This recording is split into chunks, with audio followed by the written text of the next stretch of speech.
Once again, thank you to maXpeedingrods. Thank you for sticking with this channel.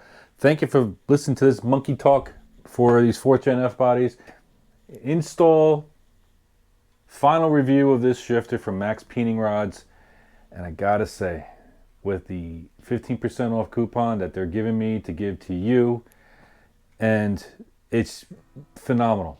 I cannot believe the price versus quality versus everything.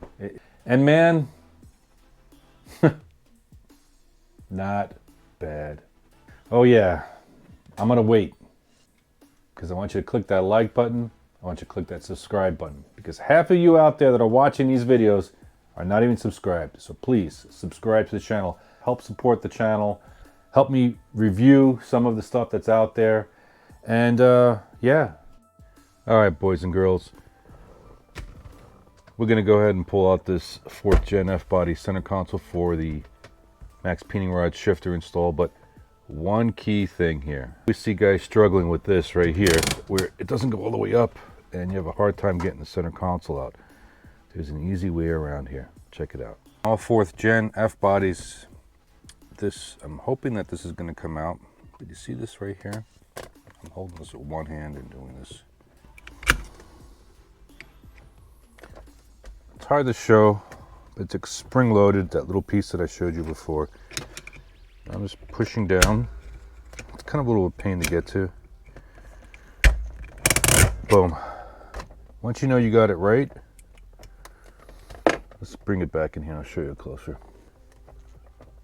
This piece right here. See how it releases the whole mechanism so you can bring the handle all the way up. Look at that. So you don't got to struggle with it while taking the center console out.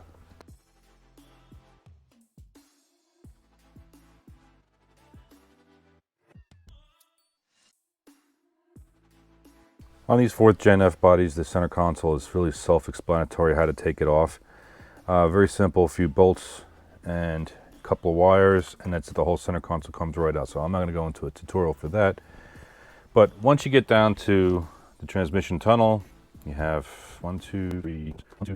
7 little tiny little like 8mm bolts, I think it is.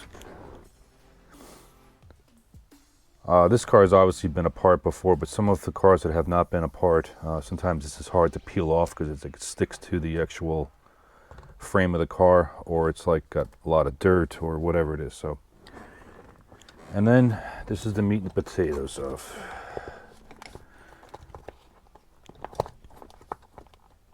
Very simply, carefully, don't want to rip the boot.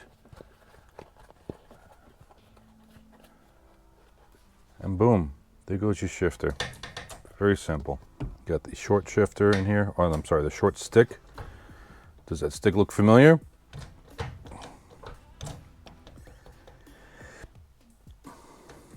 Wait a minute, I'll be right back.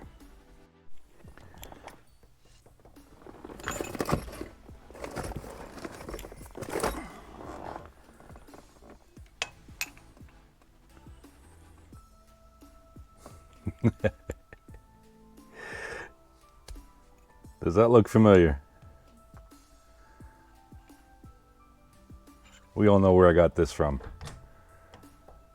I'm not gonna say anything negative because all companies do that, but I think that's amazing. The car is factory. This obviously has a aftermarket short rod on here, but if you have a stock shifter and stock lever, this would look like it actually fits over here like this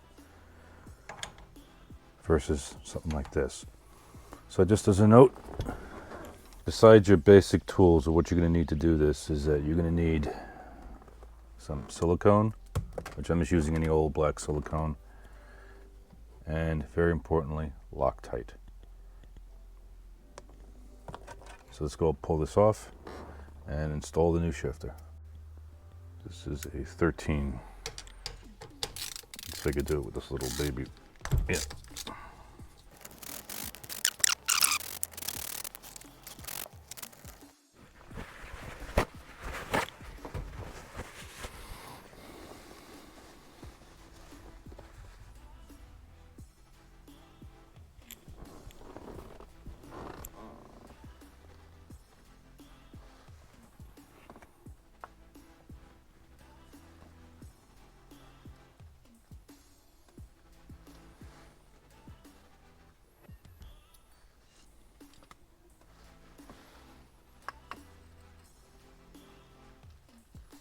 In this part of the install, it's real critical that you get some paper towels, stuff them in there.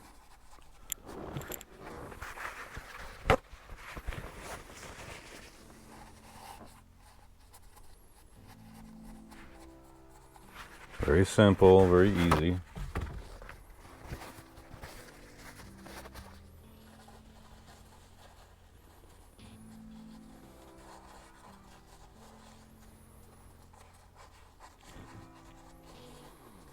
Because there's going to be silicone on the edge of where you're mating the shifter to the top of the transmission. You do not want to get silicone inside any mechanical parts. So very simple.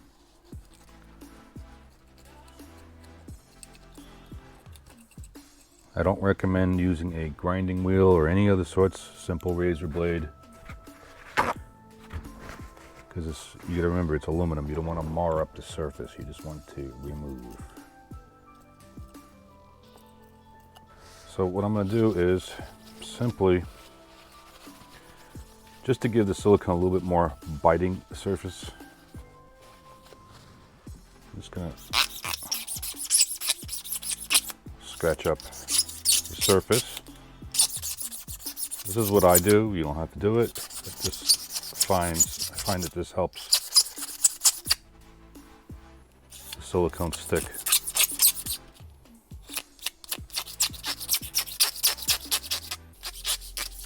Another tech tip.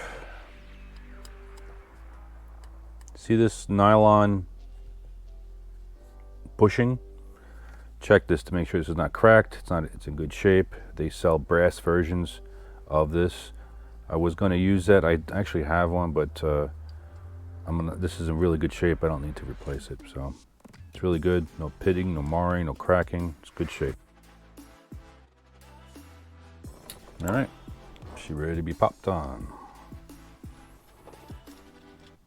Unloosen these screws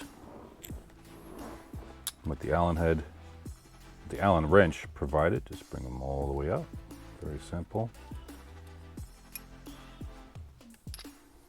Man, this feels like a nice piece, man, I tell you.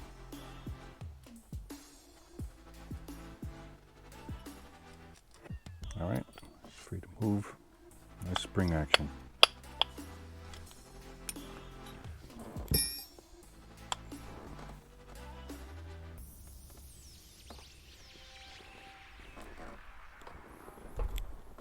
All right.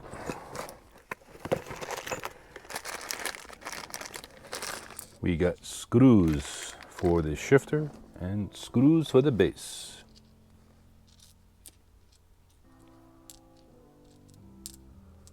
You got 4 longer ones, 2 shorter ones. Obviously the shorter ones are for the shifter and the longer ones are for the base. For high vibration points like this, especially on the shifter and you're constantly moving it around, please use red Loctite. Or you can use the blue stuff, whatever. This stuff seems to work the best for everything. Just a dab. Dab will do you the dab will go a long way. Now you remember, you're going into aluminum. Or for you European guys, aluminium. Make sure it freely goes in. Don't try to force it.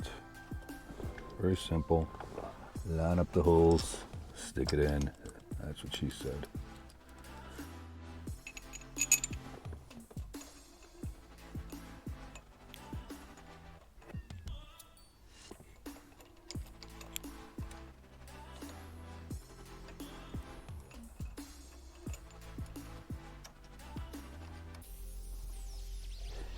It's nice. It's like really like boom boom, like no joke, like no messing around here.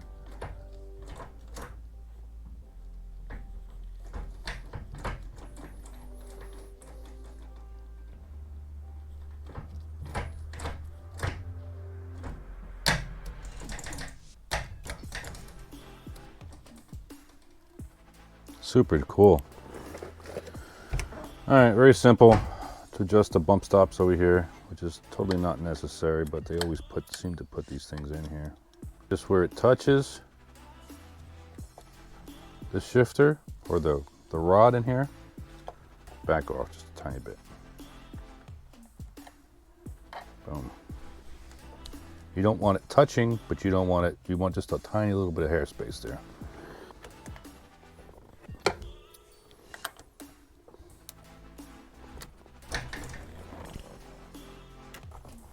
Simply put your rubber cap back on.